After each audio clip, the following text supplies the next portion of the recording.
Szlnaya, a story by E.D.E. Bell from the anthology Awkward Tomatoes. I heard his cries from within a dream.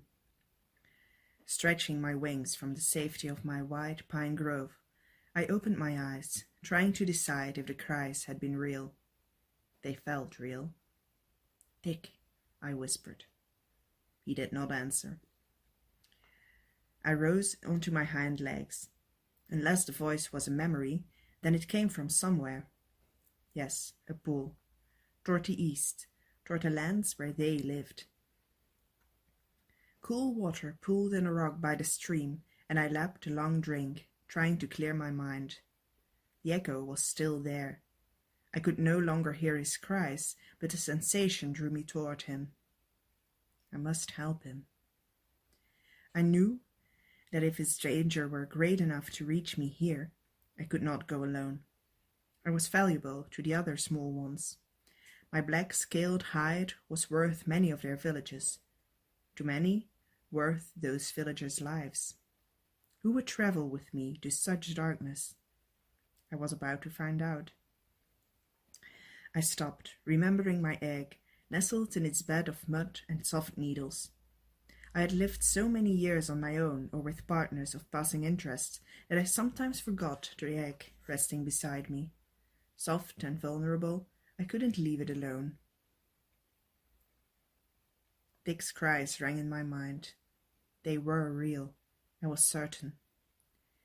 A deep growl of resignation bubbling through my throat, I lifted the egg and cradled it in my arms. "You're coming with me." I flew over my own valley, pangs pulsing in my heart as I left its tall trees, tiny creatures, and clustered flowers. Humming to my egg, as I had taken to doing, I flew range after range until I reached the sacred place of gathering, Xan's Ledge. Swooping down toward its vast plateau of parched rock, I pulled back my neck, and with all the force I knew how to muster, I let loose a distress scream, fit for the Drakas of Lore. Upon landing, I switched the egg to my other arm, for I was not used to carrying it. The wind grew and swirled as they joined me, one by one, every dragon of ability within range, as the old ways dictated. They would not be happy when they heard my plea. I resolved to bear the consequence. Dick was my friend, and I would not leave him to die. Waves of sand pelted my scales as a score of dragons landed around me, their thick wings pounding the air with concussive beats that rang in my ears like a welcome rain. I drew my wing in around the egg, just in case. The ground rumbled underneath me as the others waited for my plea. My decision made, I raised my head. "I am Szlnaya. My friend is in distress, and I am called by the ancient magic to save him. He rests in a place I dare not go alone, the land of humanity." I gripped the stones to brace against the stomps of claws and wished I could block my ears from the deafening roars of their fury. "What dragon has ventured beyond our lands?" one called, fire welling from his teeth. "He is not a dragon. He is human." This brought a moment of pure silence, broken by an outburst of jeers. "Which ancient magic connects you to humans?" They laughed. I was not ashamed of my answer. "The magic of heart," I said, baring my teeth. "He is my friend." They stomped and laughed around me, and the air filled with their smoke. I breathed it in deep. "As I said, he is my friend. I call him Dick." "It has no name," another mocked. "This is just the name you have given it." This was true, but I could not just call him a man. "He is in danger," I repeated, standing taller. "I call for assistance." "We will save no human," they screeched, almost in chorus.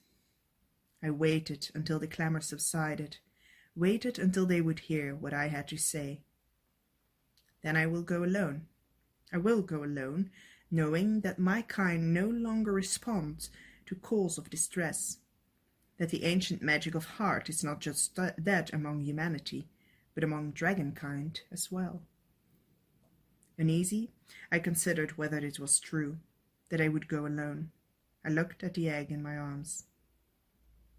"I will join you," a voice called, as a small maroon drake pushed through the crowd. Another followed him, almost as young.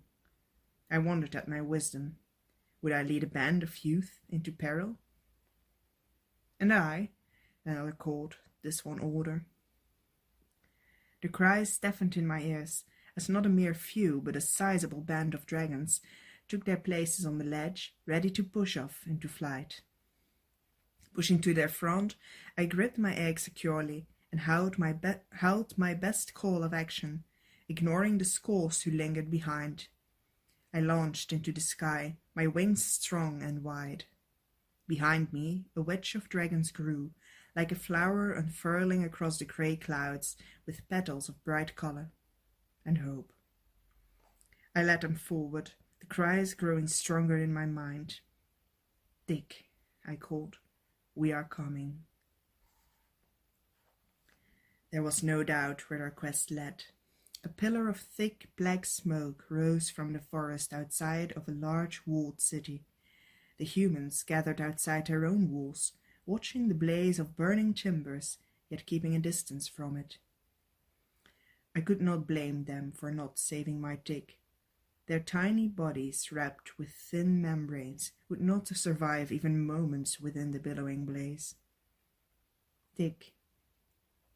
I no longer felt his cries, yet I would not leave, not until I knew. As we approached, panic erupted, and I lost my sympathy for the little animals. During the span of our descent, they ran for their instruments of attack, tying the ropes of large wheeled shooters to frightened horses who dragged them our way. I could not let my kin land here. The humans' beads of metal would break bones or damage an eye. Even their little blades could pierce our thick skin if stabbed or thrown with skill. I could not have landed were I alone. Turning in flight, I held the egg close. "Hold an arc here," I commanded. "Each of you, 2 tails apart. Create a wall of flame, 5 tails from the forest line. Do not move towards the humans, just hold them from me. I will be fast," I added, knowing how tiring it was to hold position mid-air, as well as to maintain a stream of fire. Without question, they blasted their flames, almost blowing me backward from the sheer force. By instinct, I roared as loud as I was able, up into the sky. If Dick still lived, I hoped he would hear me and know I was close. I could not fly through the pillar of black smoke above the forest. Preparing to run through the burning trees, I started to lower myself into the space between the walls of dragon flame and forest fire.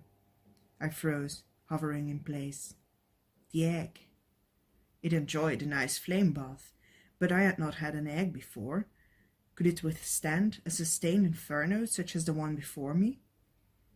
There was no time left to deliberate, so I closed my eyes and let the choices flash in my mind. The egg was small, innocent. Struck by a connection, I swooped towards the maroon drake, the first who had stepped forward. I motioned for him to follow. We landed together, and I reached forward with the egg. "Would you protect this? For me?" "Perhaps we will be friends," he said, reaching to cradle the egg in 2 lanky arms. I did not know whether he meant me or the hatchling who may later emerge, but I bowed in gratitude before turning on my claws to face the forest beyond. Darting forward and squinting through my almost closed eyes, I focused only on 2 things. First, keeping as far as I could from the widest fire, and second, focusing with all my energy on the magic of heart, the magic that had allowed Dick to call me here. Through dancing orange flames and pillars of char, I felt him ahead. Or, not him, but a place I should be. Kicking down the faltering walls of a wooden dwelling, I stomped through, the heat beginning to sear at my scales and burn in my ears. Sparks sputtering from my mouth, I saw Tig, alone in a room, his body curled in a rounded shape behind layers of human accessories which he had knocked onto themselves to form little barriers from the fire. I pushed them away. Tig was dead, and not newly.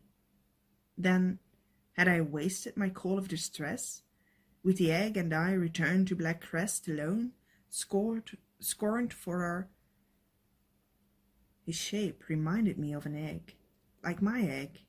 I peeled him away, taking one last look at his unseeing eyes, and the ball emerged below him, a brown-skinned child in a thin white cloth, like a little flower that had bloomed under a rock. Her face streaked with mud and tears, and her hair full of ash. She did not cry, but stared up at me with eyes wide with terror. Her skin bore scratches and burns. She started to cough from the smoke, now that I had uncovered her. Like the egg, I could not carry her through this fire. Whisking her into my arms, I crouched as low as I could, wrapping my arms around the little bundle. With a howl so bellowing that I hoped Dick could hear it from his past, I shot upward, through the missing roof and past the burning trees, and catapulted into the cloud above. Still unwilling to expose the child to the searing smoke, I wrapped my wings around her and turned my body in a spiral, pushing as far away as I could. As I plummeted back toward the burning treetops, only then did I take the risk that I must, opening both wings and flying with all speed that I could gather back toward the wall of dragon flame. With a bump I landed, fretting at the child's cuts. If I could leave her close to other humans, they would know how to care for her. "Thank you," I called to the maroon drake, who reached out with my egg. Taking the egg and the child together in my arms, I called to the others. Their flame barrier was faltering, and I could see that their wings wavered, tired, in the smoky air. "Cease fire. Withdraw upward," I ordered. I was glad to see that the child covered her ears. I wondered if I was loud to my egg. As we flew closer, I saw the gathering of humans in detail. Their rocks launched at us from tree-hewn devices, and the horses screamed in fear and pulled at the ropes around their necks. I held the child close, sensing her terror. Was it for me or for them? Unsure, I called one last time to the others. "Return in safety to your homes. My call is answered. Gratitude is mine. Honor is yours." The pledge resolved. There was no need to remain. Line after line of dragons peeled away to their homes, and soon I was alone again, flying westward with aching limbs. Landing within my pine grove, I set the egg back into its bed of mud and soft needles. I placed my claw on its soft surface and laid an ear on its side, seeking a sign that it hadn't taken harm from the journey. Breathing in relief, I felt it moving from within, as it seemed to snuggle back into position. I lifted away. The child made little whimpering noises within my grasp, like a bird's song. I sat her down next to the creek, pulling cool water into my mouth and letting it run down over her dusty hair and arms. I rested a claw as lightly as I could on her back and held it there as her shaking subsided. Not knowing what she would eat, I flew to find some fruit and placed it at her feet. She pulled one within her little round mouth, and with bones that could barely be called teeth, she began to chew at the soft pulp. In her eyes, something familiar touched me. Perhaps Dick was not dead after all. Szlnaya of Black Crest was born during the Age of Fire. She spent much of her youth exploring all the lands of One, but more recently she has found her calling nurturing the smaller creatures of her home valley. She has recently taken in an egg and a human child, and is unsure how much change this will bring.